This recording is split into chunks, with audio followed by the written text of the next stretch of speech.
الحمد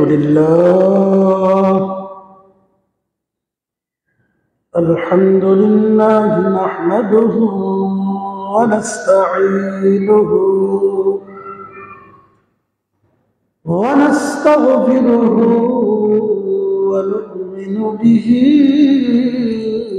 ونتوكل عليه ونعوذ بالله من شرور أنفسنا ومن سيئات أعمالنا من يهده الله فلا مضل له ومن يضلله فلا هادي له ونشهد أن سيدنا وسندنا وحبيبنا وطبيبنا ومولانا محمد وعلى آله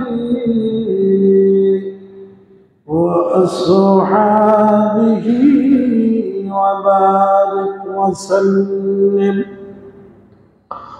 قال الله تعالى في كلامه المجيد وفي الفرقان الحميد: أعوذ بالله من الشيطان الرجيم. وبفضلك بسم الله الرحمن الرحيم. الذين يتبعون الرسول النبي الأمي الذي يجدونه مكتوبا عندهم في التوراة والإنجيل يأمرهم بالمعروف وينهون عن المنكر إلى آخر الآيات. وأيضا قال الله تعالى في شان حبيبه آمرا ومخبرا: إن الله وملائكته يصلون على النبي يا أيها الذين آمنوا صلوا عليه وسلموا تسليما. اللهم صل على سيدنا محمد وعلى آل سيدنا مولانا محمد. اللهم صل على سيدنا مولانا محمد وعلى آل سيدنا مولانا. أشكر دنيا رب دورنا وعد نبي جرديدا खोले जाबे चोखर पर्दा दूर होवे मेरे आधार। अल्लाहुम्मा सल्ली अला सय्यिदना محمد وعلى سيدنا مولانا لا إله إلا الله لا إله إلا الله لا إله إلا الله لا إله إلا الله لا إله إلا الله محمد رسول الله صلى الله تعالى عليه وسلم উপস্থিত মুআজ্জিজ মুহতারাম দিগার উলামায়ে কেরাম মুরব্বিয়ানে আযম যুবক ভাইরা পর্দানিশী আমার মা বোনেরা সবার প্রতি আন্তরিক সালাম আসসালামু আলাইকুম ওয়া রাহমাতুল্লাহি ওয়া বারাকাতুহু মহান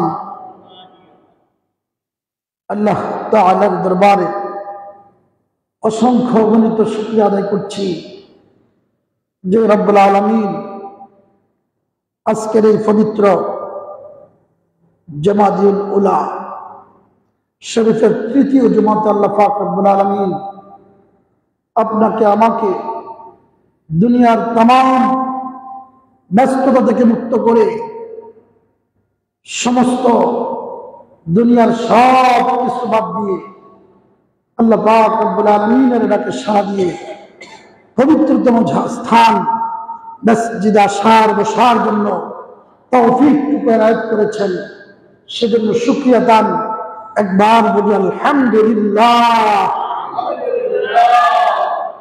সাথে সাথে দুরুদ ও সালামের হাদিয়া পেশ করছি বিশ্ব মানবতার মুক্তির দিশারি तमाम সৃষ্টি জগতের জন্য রহমত রহমতুল লিল আলামিন হুজুর পুর নূর নূর মুজাসসাম সাল্লাল্লাহু তাআলা আলাইহি ওয়াসাল্লামের পবিত্র নূরানি কদম মোবারক মুআজ্জিজ হাজিরিন পবিত্র কোরআন কারীমের অন্যতম একটি সূরা সূরাতুল আরাফ এর 157 নং আয়াতে কারিমা আপনাদের খিদমতে তেলাওয়াত করেছি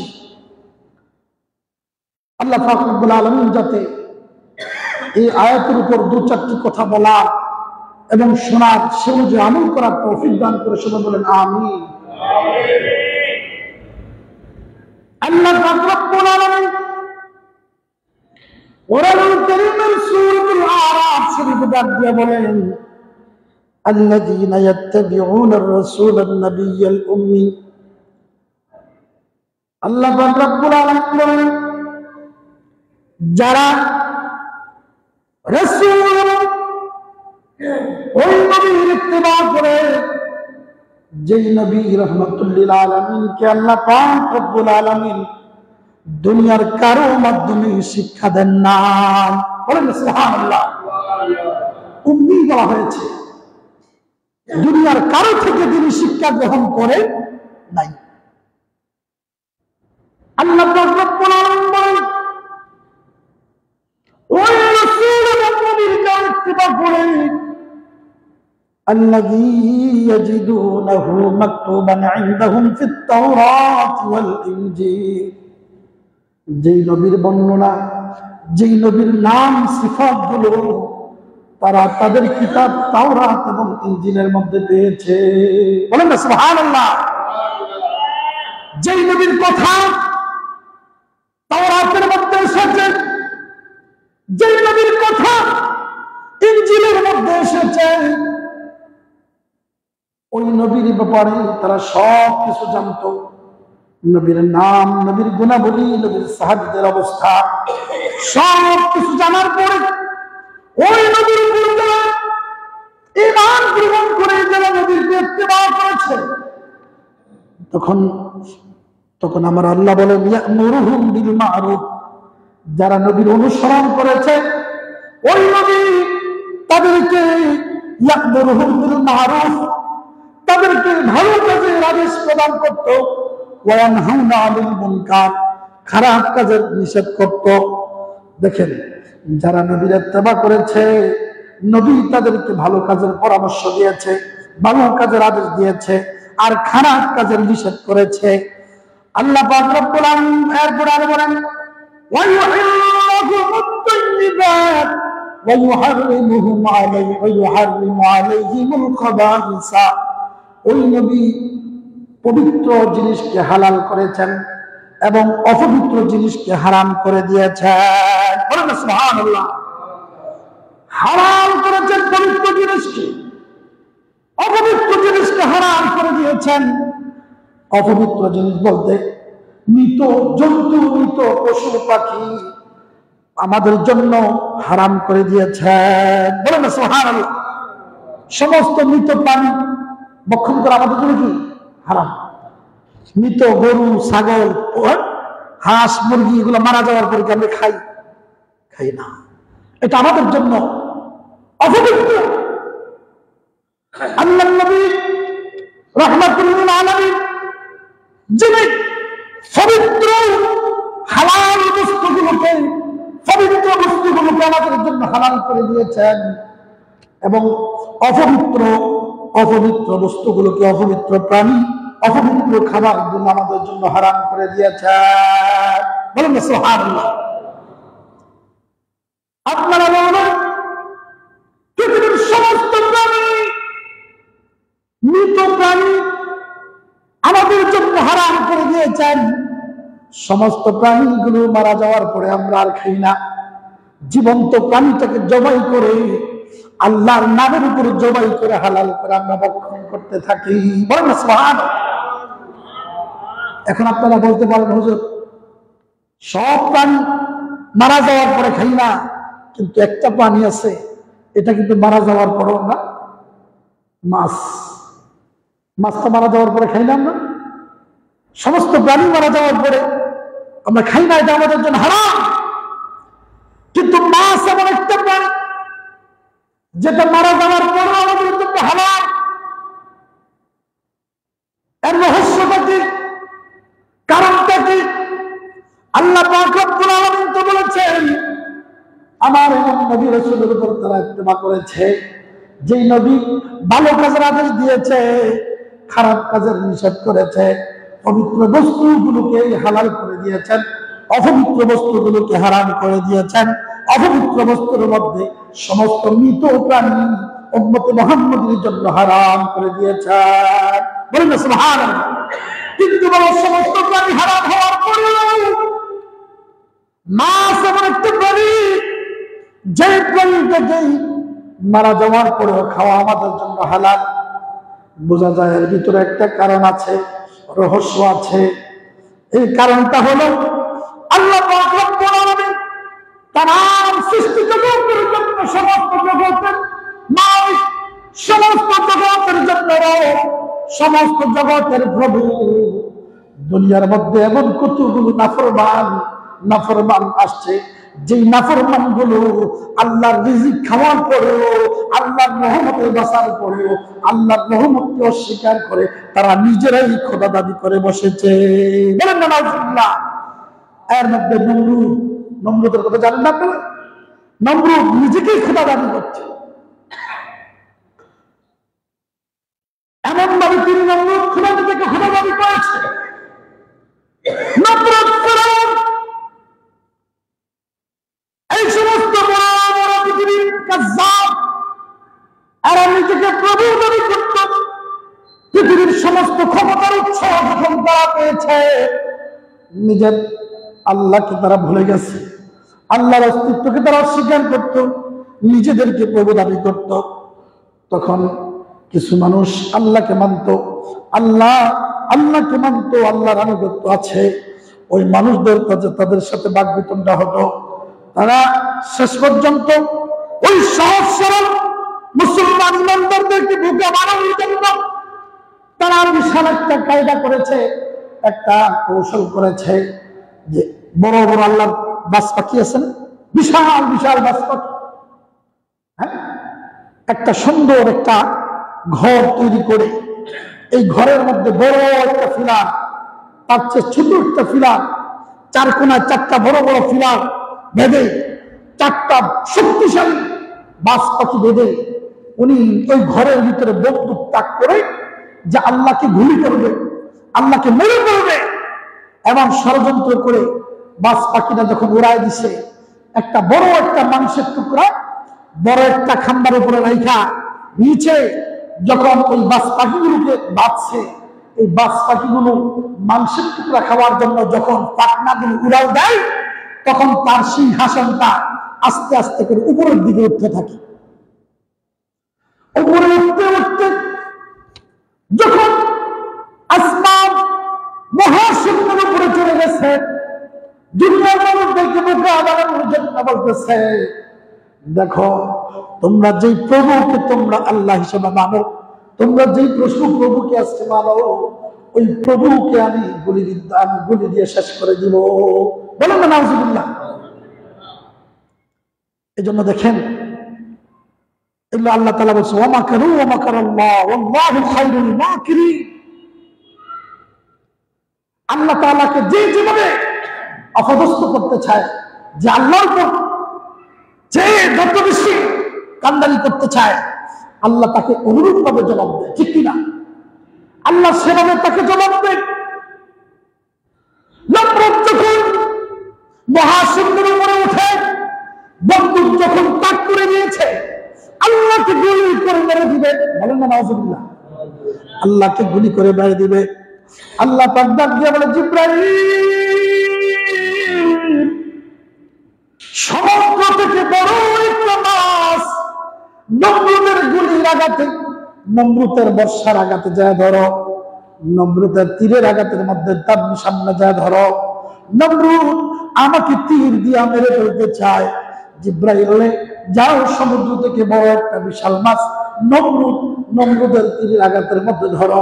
যেই মাত্র নমরুদ তীর নিক্ষেপ করছে, জিবরাইল ওই মাছটাকে নমরুদের তীরের আঘাতের মধ্যে তীরের মাথার মধ্যে যা ধরে রাখছে। নমরুদের তীর ওই মাছকে বিদ্ধ করেছে। বলেন না সুবহানাল্লাহ। আচ্ছা, মাছ বিদ্ধ করলে মাছ থেকে রক্ত বাইর হয় না? মাছ থেকে রক্ত বের হয়েছে। এবার নমরুদ বলে, দেখো তোমরা যাকে তোমরা প্রভু মানতা, তোমরা যাকে আল্লাহ মানতা, তোমরা যাকে ঈশ্বর মানো, আজকে ওই প্রভু ধ্বংস করে দিয়েছি, প্রভুকে গুলিবিদ্ধ করে দিয়েছি। আচ্ছা বলেন, এই কথা বলে ইমানদারদের কি দমানো যায়? যাদের ভিতরে ইমান আছে এরা কি এটা বিশ্বাস করবে?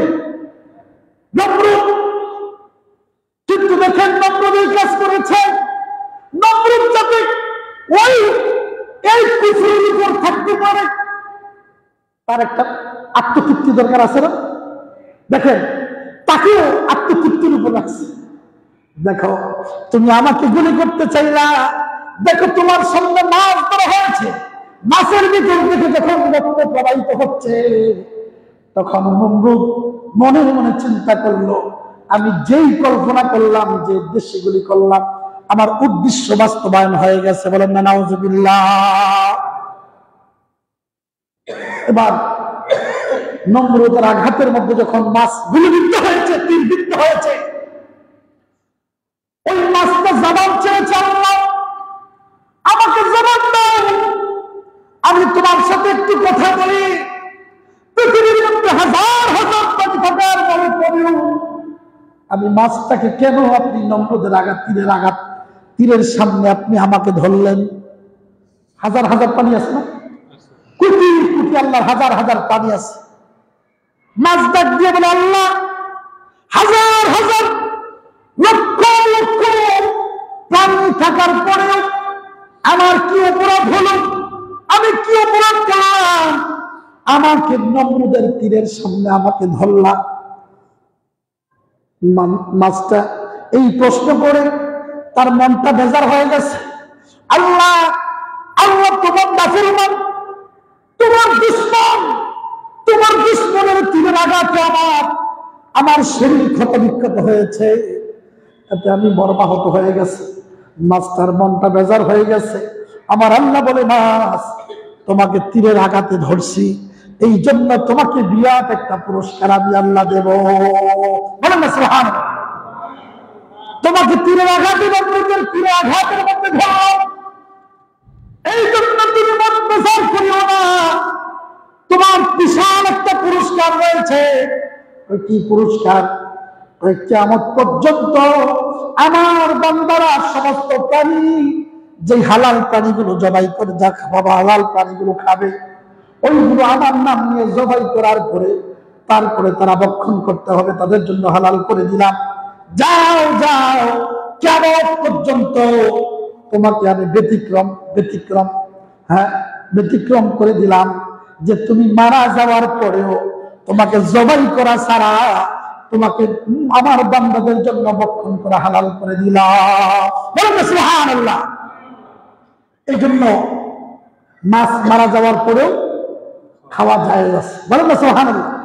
আর পৃথিবীর সমস্ত প্রাণী মারা যাওয়ার পরে খাওয়া, এটা আমাদের জন্য জায়েজ নাই। কিন্তু মাছটাকে আল্লাহ তাআলা ব্যতিক্রম করে দিয়েছেন। কারণ নমরুদের আঘাত তীরের সামনে এই মাছটাকে ধরলেন, নমরুদকে তার কুফরের উপর রাখার জন্য। বলেন না সুবহানাল্লাহ। এই জন্য বাবা কিতাবের মধ্যে এসেছে, আল্লাহর বান্দারা আল্লাহকে যে যে রকম জানেন তার কাছে আল্লাহ তাআলা ওই রকম। বলেন না সুবহানাল্লাহ। আপনি যদি মনে করেন আল্লাহ বিশাল, আল্লাহ তাআলা গফুর গফফার, আল্লাহ তাআলা ক্ষমাশীল, আল্লাহ অবশ্যই আল্লাহর বান্দা হিসেবে আমি গুনাহগার হতে পারি, আল্লাহ আমাকে ক্ষমা করে দিবেন, কেননা আল্লাহ ক্ষমাশীল, আল্লাহ আপনার আমার কাছে ক্ষমাশীল। আপনি যদি মনে করেন আল্লাহ কাহার, এই জন্য আল্লাহ আপনার আমার জন্য কাহার হয়ে যাবেন, যে যেই রকম আল্লাহকে মনে করে ওই রকম কাল কিয়ামতের ময়দানে আল্লাহকে পেয়ে যাবে। বলেন সুবহানাল্লাহ। এই জন্য বাবা অনেক বলে আছে, কিয়ামতের ময়দানে একজন আল্লাহর বান্দাকে বলা হবে, যাও, দুনিয়ার মধ্যে তোমার আমলনামা বেশি ভালো নাই, তোমার আমলনামাগুলো, তোমার আমলনামা নেকির পাল্লা হালকা, গুনার পাল্লা ভারী, যাও তুমি জাহান্নামের মধ্যে চলে যাও। এই লোকটা জাহান্নামের দিকে যাবে, আবার পিছে তাকায় তাকায় চাইবে, জাহান্নামের পুরস্কার ধাক্কায় নিবে, কিন্তু ফের ওই আল্লাহর বান্দা পায়ার নজরে আল্লাহর দিকে তাকাইবে, বারবার তাকাইবে। তখন আল্লাহ পাক বলবেন, বান্দা বারবার আমার দিকে তাকাইতেছে, মনে হয় যেন কি বলবে। বলেন সুবহানাল্লাহ। তখন আল্লাহ তাআলা বান্দাকে ডাক দিবে, বান্দা তুমি বারবার আমাকে তাকাইতেছো, কারণটা কি? আল্লাহ আমার একটা কথা ছিল। কি কথা? আল্লাহ দুনিয়ার মধ্যে তোমার বিচার ঠিক আছে, তুমি বিচার করেছো আমার আমলনামা তেমন নাই, আমার আমলনামা গুনার পাল্লা ভারী, নেকের পাল্লা কম, আমি জাহান্নামী, তোমার ফয়সালা ঠিক আছে, কিন্তু আমি দুনিয়ার মধ্যে আমার একটা বিশ্বাস ছিল আপনি গফুর গফফার। বলেন না সুবহানাল্লাহ। আল্লাহ আপনার একটা বিশ্বাস ছিল আপনি গফুর রহিম, এই নামের উপর আমার পূর্ণ আস্থা ছিল, বিশ্বাস ছিল, কিন্তু আজকে আমি আপনাকে গফুর রহিম, ওটা আপনি ক্ষমাশীল এবং দয়ালু, এটা আমি বিশ্বাস করতাম, কিন্তু আজকে আমি আপনাকে ক্ষমাশীল এবং দয়ালু আজকে পাই না। বলেন না সুবহানাল্লাহ। আল্লাহর সামনে বান্দা বলবে, আল্লাহ আপনাকে আজকে আমি ক্ষমাশীলও পাই নাই, আপনাকে দয়াশীলও পাই নাই। আল্লাহ ডাক দিয়ে বলে, বান্দা দুনিয়ার মধ্যে তুমি কি জানো না, আমাকে দুনিয়ার মধ্যে যে রকম জানে আমি তার কাছে ওই রকম। তুমি যেহেতু আমাকে দুনিয়ার মধ্যে আমাকে ক্ষমাশীল এবং দয়ালু হিসেবে তুমি জানেছো, যাও তোমার জীবনের গুনাহগুলো মাফ করে দিলাম, তুমি জান্নাতে চলে যাও। বলেন সুবহানাল্লাহ। এই জন্য বাবা দেখেন, এই জন্য আল্লাহর প্রতি পূর্ণ আস্থা, পূর্ণ বিশ্বাস, পূর্ণ ঈমান রাখতে হবে। আল্লাহ বলেছেন, লা তাকনাতু মির রাহমাতিল্লাহ, বান্দা তোমার গুনাহ যত বেশি হোক না কেন আমার রহমত থেকে তুমি দূরে যেও না। ইন্নাল্লাহা ইয়াগফিরুয যুনুবা জামিআ, আল্লাহ তোমার জীবনের সব গুনাহ আল্লাহ মাফ করে দিবে। বলেন সুবহানাল্লাহ। দেখেন আমাদের হয়তো গুনার পাল্লা ভারী হতে পারে, কিন্তু আল্লাহ চাইলে সমস্ত গুনাহ মাফ করে দিতে পারে কি পারে না? বলেন না সুবহানাল্লাহ। বাবাজি আমার, এই জন্য একটা কথা বলতেন, সমস্ত শিক্ষা আমাদেরকে দিতেন, একটা মেসেজ আমাদেরকে দিতেন। এই মেসেজটা হলো বাবা, আল্লাহর ইবাদত করবে, আল্লাহর উপর বিশ্বাস করবে, বিশ্বাস পরিপূর্ণভাবে বিশ্বাস করবে, কিন্তু সাবধান, কোন মানুষের হক, কোন আল্লাহর কোন বান্দার হক তোমরা নষ্ট করবা না। কারণ তুমি যদি কারো হক নষ্ট করে থাকো, ওই বান্দা যতক্ষণ না তোমাকে মাফ করবে, ওই বান্দা যতক্ষণ না তোমাকে ক্ষমা করবে, আল্লাহ ততক্ষণ পর্যন্ত তোমাকে ক্ষমা করবে না।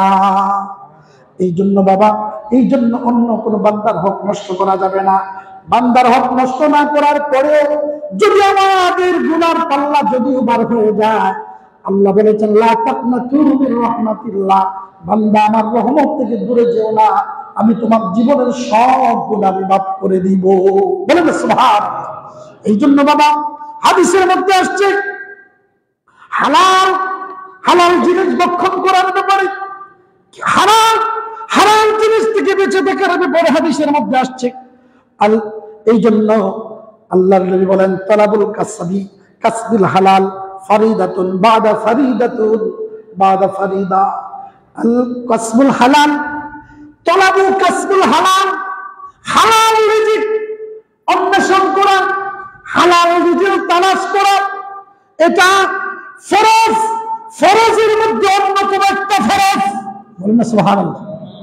যেমন নামাজ যেমন ফরজ, রোজা যেমন ফরজ, হজ যেমন ফরজ, যাকাত যেমন ফরজ, এইগুলো যেমন ফরজ, অন্যতম একটা ফরজ হলো হালাল রিজিক তালাশ করা, হালাল রিজিক তালাশ করা, হালাল রিজিক অর্জন করা। বলেন না সুবহানাল্লাহ। হালাল রিজিক অর্জন করতে হবে, হালাল রিজিক উৎপন্ন করতে হবে।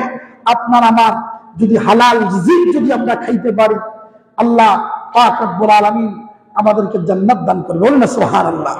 কারো ভিতরে যদি এক লুকমা পরিমাণ হারাম ভক্ষণ করে থাকে, যতক্ষণ পর্যন্ত হারাম রিজিকটা তার ভিতরে থাকে, ততক্ষণ পর্যন্ত তাকে ফেরেশতারা তার উপর লানত দিতে থাকে। বলেন না নাউজুবিল্লাহ।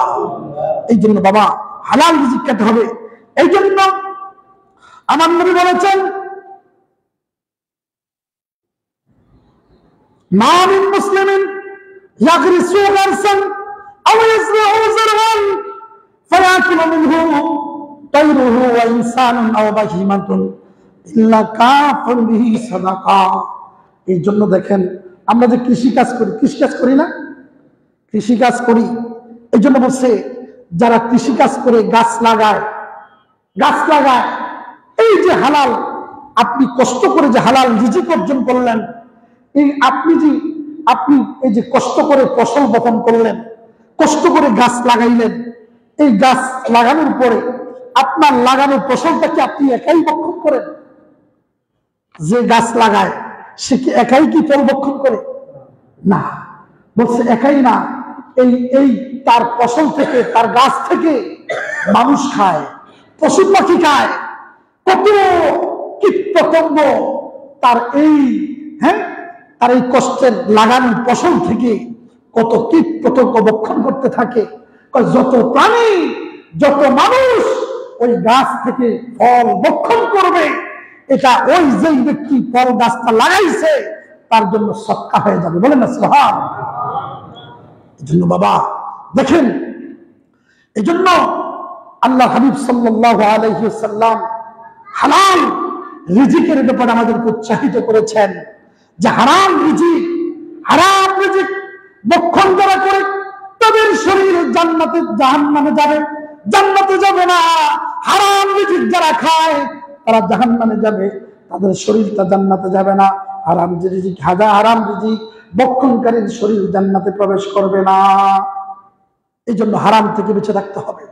হালাল যদি আমি ভক্ষণ করি, হারাম ভক্ষণ করলে তার দোয়া কবুল হয় না, তার জন্য দোয়া কবুল হয় না।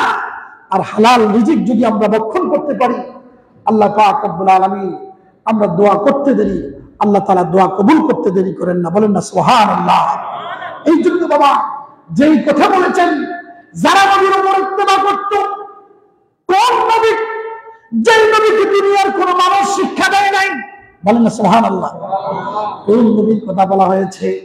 আখিরি নবীর কথা বলা হয়েছে, যেই নবীকে আল্লাহ পাক রব্বুল আলামিন দুনিয়ার কারো মাধ্যমে শিক্ষা গ্রহণ করার সুযোগ করেন নাই, কারো শিক্ষার মাধ্যমে শিক্ষা দেন নাই।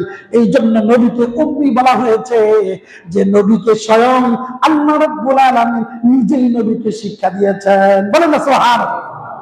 দুনিয়ার কারো মাধ্যমে নবীকে শিক্ষা দেন, কারণ নবীকে যদি দুনিয়ার কারো মাধ্যমে শিক্ষা দেওয়া হতো তাহলে নবীর চেয়ে বড় হয়ে যেত না? এই জন্য সমস্ত সৃষ্টি জগতের মধ্যে আল্লাহ পাক রব্বুল আলামিন এক নাম্বার মাকাম, এক নাম্বার সম্মানের অধিকারী আল্লাহ তাআলা নবীকে দিয়েছেন। বলেন না সুবহানাল্লাহ। এই জন্য কাল কিয়ামতের ময়দানে মাকামে মাহমুদ আল্লাহ তাআলা দান করবেন। আমরা ওই যে আযানের দোয়ার মধ্যে বলি না, ওয়াসু মাকামান মাহমুদা, মাকামে মাহমুদের মধ্যে আল্লাহ তাআলা একমাত্র রাসূলুল্লাহকে বসার সুযোগ দিবেন। বলেন না সুবহানাল্লাহ। এই জন্য বাবা নবীর শান ও আজমত যে কত বড়, সমস্ত নবীরা পর্যন্ত আশ্চর্য হয়ে গেছে। নবীর সম্মান, নবীর আজমত, নবীর শান এত মর্যাদা এত বেশি। নবীর শান ও আজমতের কারণে তার উম্মতের সম্মান, উম্মতের মর্যাদাও বেড়ে গেছে। বলেন না সুবহানাল্লাহ। এই জন্য দেখেন উম্মতের শান, মান, মর্যাদা যে কত বেশি। এই জন্য অনেক নবীরা পর্যন্ত আফসোস করেছেন, হায় আমরা যদি নবী না হয়ে আখিরি নবীর উম্মত হতে পারতাম। বলেন না সুবহানাল্লাহ। অনেক নবীরা আরজু করেছেন, আশা করেছেন, কিন্তু আল্লাহ পাক রব্বুল আলামিনের একজন পয়গম্বর হযরত ঈসা আলাইহিস সালাম আল্লাহর কাছে ফরিয়াদ করেছেন, আল্লাহ আমাকে তো তুমি নবী বানাইছো, ঠিক আছে, আমি আখিরি নবীর উম্মত হতে চাই। বলেন না সুবহানাল্লাহ। আল্লাহ বলেন, হে ঈসা তুমি তো আগে চলে আসছো, ওই নবী তো সবার পরে আসবে। বলেন না সুবহানাল্লাহ। নবীরা মুস্তাজিবুদ দাওয়াত। এখন আল্লাহ বলতেছেন, হে ঈসা তুমি তো আগে চলে আসছো, ওই নবী তো সবার পরে আসবে, তুমি কেমনে আখিরি নবীর উম্মত হবা? বলেন না সুবহানাল্লাহ। এখন ঈসা আলাইহিস সালাম বলে, আল্লাহ তোমার কাছে অসাধ্য কিছুই নাই। বলেন না সুবহানাল্লাহ। তুমি সব কিছু করতে পারো, ঠিক না? আল্লাহ পারে না? দেখেন এই জন্য ঈসা আলাইহিস সালামকে আল্লাহ তাআলা যখন ঈসা আলাইহিস সালামকে যখন হত্যা করার জন্য আসছে, ঈসা আলাইহিস সালাম যখন একটা ঘরের মধ্যে প্রবেশ করছে, যারাই প্রবেশ করছে তারা ঈসা আলাইহিস সালামের আকৃতি ধারণ করে ফেলছে। এই প্রকৃত ঈসা আলাইহিস সালামকে আল্লাহ তাআলা হেফাজত করে চতুর্থ আসমানে উঠায় নিছে। সুবহানাল্লাহ। এই যে ঈসা আলাইহিস সালাম আল্লাহর কাছে দোয়া করেছে, আল্লাহ যে আমি আখিরি নবীর উম্মত হতে চাই। আল্লাহ তাআলা ঈসা আলাইহিস সালামকে চতুর্থ আসমানে উঠায় নিছে। কিয়ামতের পূর্বে দামেস্কের জামে মসজিদের মধ্যে তিনি গম্বুজের মধ্যে নামবেন, ফেরেশতার ধানার মধ্যে করে ভর করে, ফেরেশতার ধানার মধ্যে ভর করে যখন দামেস্কের জামে মসজিদের মধ্যে নামবেন, তখন আসরের আজান হবে, নামাজের সময় ঘনিয়ে আসবে, সবাই একামত হয়ে যাবে। কি হয়ে যাবে? একামতের উপরে কি করে ইমাম সাহেব কি করে?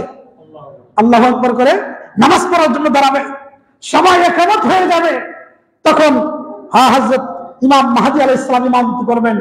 তখন ইমাম মাহদী আলাইহিস সালাম ওনার আওয়াজ শুনতে পাবেন। তখন দেখেন তিনি ওই গম্বুজের উপর থেকে হযরত ঈসা আলাইহিস সালাম আওয়াজ দিবেন। একমাত্র ইমাম মাহদী মিম্বরের মধ্যে থেকে উনি এই নামাজের জায়গা থেকে ওনার আওয়াজ শুনতে পাবেন। তখন এই ইমাম মাহদী আলাইহিস সালাম তখন বলবেন, ওনাকে নামার জন্য ব্যবস্থা করে দিবেন। উনি আসবেন, ওনাকে বলা হবে আপনি আজকে নামাজ ইমামতি করুন। তখন ঈসা আলাইহিস সালাম বলে, না আমি তো আজকে আমি আসছি নবী হিসেবে আসি নাই, আমি আখির নবীর উম্মত হিসেবে এসেছি। আরে আপনারা তো উম্মত, আল্লাহর কাছে আমি আল্লাহর কাছে দোয়া চেয়ে নবীর উম্মত হয়েছি, আর আপনারা তো দোয়া ছাড়াই আল্লাহ তাআলা আপনাকে আগেই উম্মত কবুল করেছেন। অতএব আজকের নামাজের ইমামতি আমি না, আপনি ইমামতি করবেন। বলেন সুবহানাল্লাহ। সে ইমামতি করবে ইমাম মাহদী আলাইহিস সালাম। বলেন সুবহানাল্লাহ। এই জন্য শান ও আজমত, নবীজি কত উজ্জ্বল, নবীজির শান ও আজমতের কারণে আজকে আমরা ধন্য, আমরা আখিরি নবীর উম্মত হয়েছি, আমরা ধন্য। শ্রেষ্ঠ নবী পেয়েছি, শ্রেষ্ঠ ইমাম পেয়েছি, শ্রেষ্ঠ ওলি পেয়েছি। আল্লাহ তাআলা আমাদেরকে তাকবীর চমকদার দিয়েছেন। এজন্য আল্লাহ পাক রব্বুল আলামিন যেন পরিপূর্ণভাবে আল্লাহর উপর, নবীর উপর পরিপূর্ণভাবে ঈমান আনার, পরিপূর্ণভাবে বিশ্বাস স্থাপন করার তৌফিক দান করুন। সবাই বলেন আমিন। এবং পরিপূর্ণভাবে নবীর সিরাত, নবীর আদর্শগুলো বাস্তবায়ন করার তৌফিক দান করুন। সবাই বলেন আমিন। ওয়া আখিরু দাওয়ানা আলহামদুলিল্লাহি রাব্বিল আলামিন। যারা সুন্নাত করেন না, তারা কাবলা জুমা আদায় করেন।